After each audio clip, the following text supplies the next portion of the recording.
Welcome to Vedanshi educate. देखिए, ancient history यानी कि प्राचीन इतिहास की ये नेक्स्ट क्लास है।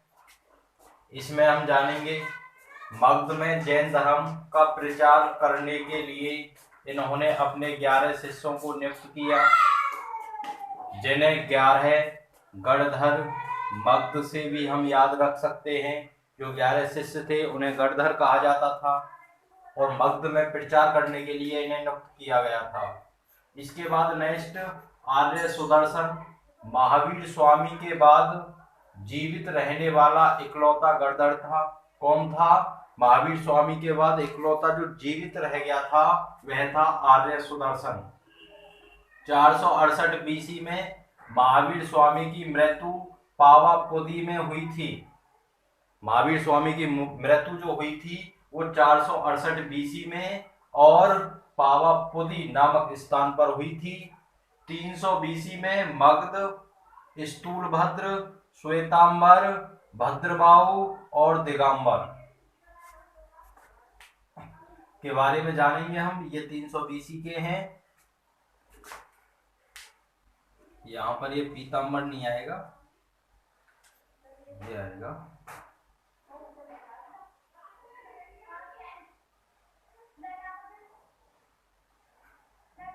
दिगंबर। ठीक है।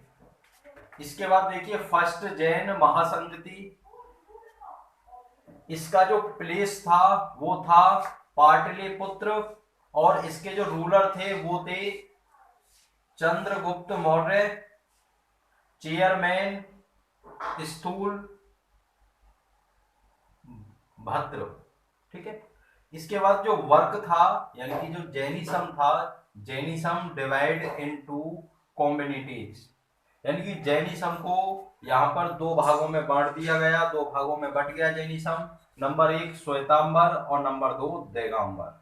अब श्वेतांबर और दिगंबर में अंतर क्या था, इनकी समाज के लोग किस किस तरह से, देखिए ये महावीर स्वामी की शिक्षाएं को मानते थे जो श्वेतांबर थे, दिगंबर भद्रबाहु की शिक्षा को मानते थे। दोनों में अंतर था। ये श्वेत वस्त्र धारण करते हैं, ये वस्त्र धारण नहीं करते हैं। जो दिगंबर थे वो वस्त्र धारण नहीं करते थे और जो श्वेतांबर थे वह वस्त्र धारण करते थे। और किस तरह के वस्त्र धारण करते थे? श्वेत। इसके बाद नेक्स्ट, ये महावीर स्वामी को विवाहित मानते हैं। जो श्वेतांबर थे वो महावीर स्वामी को विवाहित मानते थे और जो दिगंबर थे ये महावीर स्वामी को अविवाहित मानते हैं। नेक्स्ट, श्वेतांबर के अनुसार 19वें तीर्थकर मल्लीनाथ एक सती थे। एक बार दोबारा रिपीट करूंगा मैं। श्वेतांबरों के अनुसार 19वें तीर्थकर, जैन धर्म में 24 तीर्थकर थे। सबसे प्रथम जो फर्स्ट तीर्थकर थे वो थे ऋषभदेव, जिनके जो भरत के पिता थे। ठीक है। और जो 19वें तीर्थकर थे वह थे मल्लीनाथ एक सती थे। इनके अनुसार महावीर स्वामी एक पुरुष थे। जो दिगंबर थे उनके अकॉर्डिंग महावीर स्वामी जो थे वो एक पुरुष थे। अब सेकंड जैन महासंगति 513 एडी, इसका जो प्लेस था वो था वल्लभी, जो गुजरात में है। जो चेयरमैन थे वह थे देवधी छमड़। इस महासंगति के दौरान जैन धर्म की शिक्षा को लिपिवेक कहा गया, यानी कि जो सेकंड जैन धर्म महासंगति थी, इस महासंगति के दौरान जैन धर्म की जो शिक्षा थी उसको लिपिवह कहा गया और इसमें एक ग्रंथ था जिसका नाम था आगम। इसके बाद पढ़ेंगे हम मगध का उत्कर्ष। देखिए मगध के उस उत्कर्ष में हम जानेंगे हर्यक वंश। यहां पे मैं लिख देता हूं हर्यक वंश 544 बीसी, 544 बीसी। दिखाई दे रहा है? ठीक। हर्यक वंश के बारे में जानेंगे, मगध का उत्कर्ष। तो देखिए हर्यक वंश, इनकी पहली राजधानी राजगृह थी। सेकंड पॉइंट इसमें पढ़ेंगे हम, इसकी स्थापना बेमिसार ने की थी। हर्यक वंश मगध का इनकी जो राजधानी थी बेमिसार था, वो पहला राजा माना जाता है, पहला संस्थापक माना जाता है, इस तरह से हम कह सकते हैं। यह गौतम बुद्ध के समकालीन था। जो हर्यक वंश था, जिस समय पर गौतम बुद्ध थे उन्हीं के समकालीन था हर्यक वंश, 544 बीसी। अब देखिए इसमें जो थर्ड पॉइंट है उसे पढ़ेंगे हम। इसने अंक राज्य पर आक्रमण किया और उसे मगध में मिलाया। हर्यक वंश ने अंक राज्य पर आक्रमण कर उसे मगध में मिलाया। इसका जो फोर्थ पॉइंट है इसमें पढ़ेंगे हम, इसने कौशल देवी से विवाह किया, जो कौशल के महाराज प्रसेनजीत की बहन महाकौशला थी। एक बार यहां से देखिए, यहां से क्वेश्चन जरूर उठेगा। इसने कौशल देवी से विवाह किया, जो कौशल के महाराज प्रसेनजीत की बहन महाकौशला थी, और इसे दहेज में काशी प्राप्त हुई। जब इसने प्रसेनजीत की बहन महाकौशला से विवाह किया, किसने किया? हर्यक वंश ने। ठीक है, तो इसे उसी समय पर दहेज में काशी प्राप्त हुई।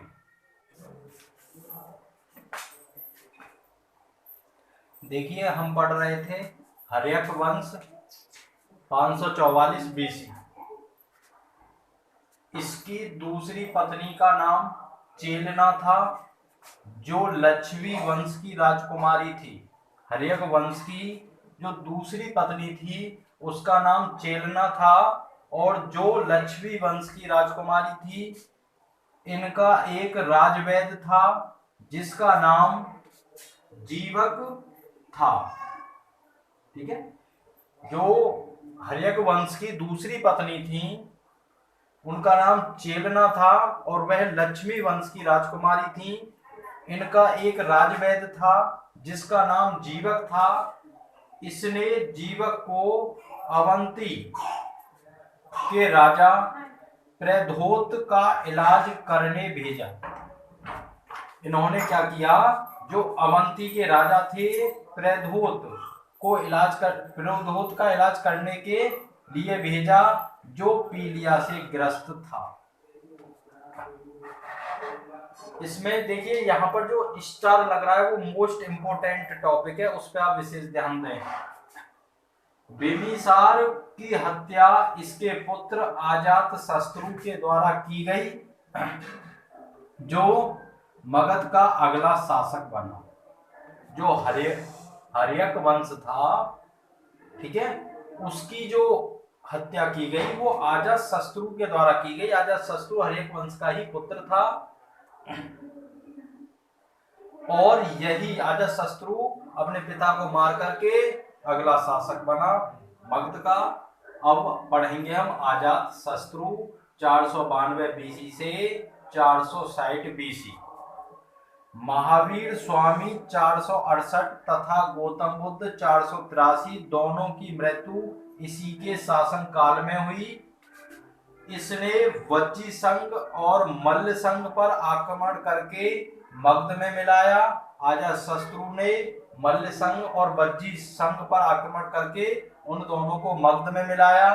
483 बीसी में इसने प्रथम बौद्ध महासंगति का आयोजन किया। 483 बीसी में अजात शत्रु ने महासंगति, बौद्ध धर्म की जो प्रथम महासंगति थी उसका आयोजन करवाया। अजात शत्रु ने ही 2 नए हथियारों का इस्तेमाल करने की शुरुआत की। कौन कौन से हथियार थे वे हथियार थे रथ मूसल और महाशिला कंटक। इसकी हत्या भी इसके पुत्र द्वारा की गई, जो मगध का अगला शासक बना। यानी कि अजात शत्रु की भी हत्या उसके पुत्र द्वारा ही की गई। उसका जो पुत्र था वह था उदयन। ठीक है, अजातशत्रु का पुत्र था, इसने ही अपने पिता की हत्या की थी।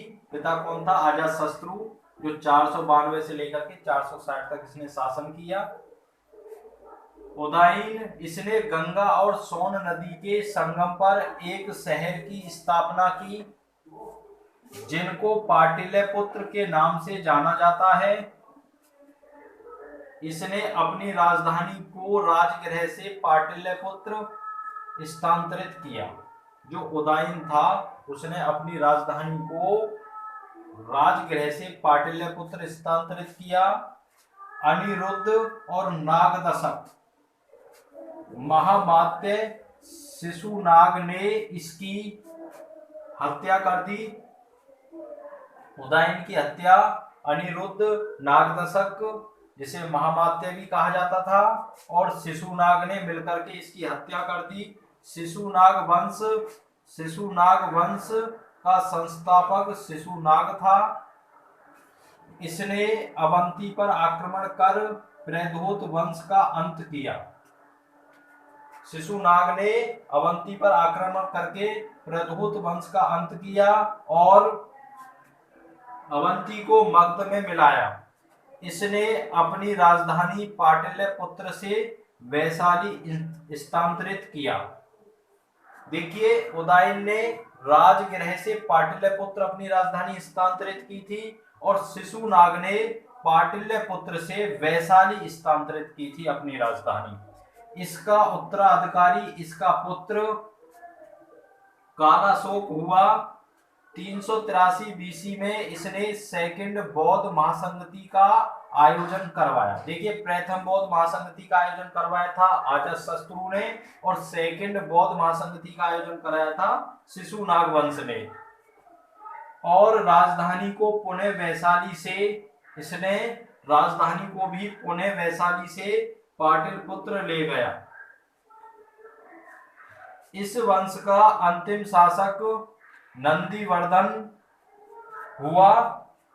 इसकी हत्या करके सचिव के द्वारा की गई, यानी कि जो नंदीवर्धन था इसकी हत्या सचिव के द्वारा की गई थी और यह शिशुनाग वंश का अंतिम शासक था नंदीवर्धन। अब पढ़ेंगे हम नंदवंश 344 बीसी से 323 बीसी। इस वंश का संस्थापक महापद्म नंद था। देखिए, जो नंद वंश के संस्थापक थे वह थे महापद्म नंद। इस वंश का अंतिम वे महान शासक इसका 8वां, यहाँ पे विशेष ध्यान देंगे, इसका 8वां पुत्र था।